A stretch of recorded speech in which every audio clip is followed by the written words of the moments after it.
في شارع قديم وهادي في آخر المدينة، كانت البنت الصغيرة بتدور على بيت إيجاره رخيص، لكنها ما كانتش تعرف إن البيت ده مخبي سر مرعب. بابا، لقيت بيت إيجاره قليل جدا. قليل قد إيه؟ أقل من نص إيجار أي بيت في المنطقة. غريبة، البيت ده أكيد فيه حاجة. بيت قديم ورخيص؟ أنا مش مطمنة. خلينا نروح ونشوفه الأول. أنا متأكدة إنه هيعجبنا. هو البيت ده فيه عفاريت؟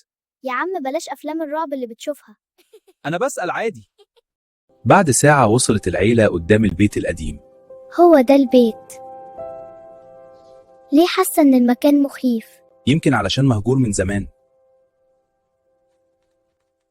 يلا ندخل نشوف البيت. الباب بيعمل صوت غريب. واضح إنه مقفول بقاله سنين. البيت مظلم قوي بس كبير وحلو. حاسة إن حد كان عايش هنا من قريب. في حد فوق. إيه؟ أنا شفت ظل طلع فوق السلم. يمكن خيالك. بابا الأرضية بتعمل صوت. خشب قديم طبيعي. سمعت؟ أيوه سمعت.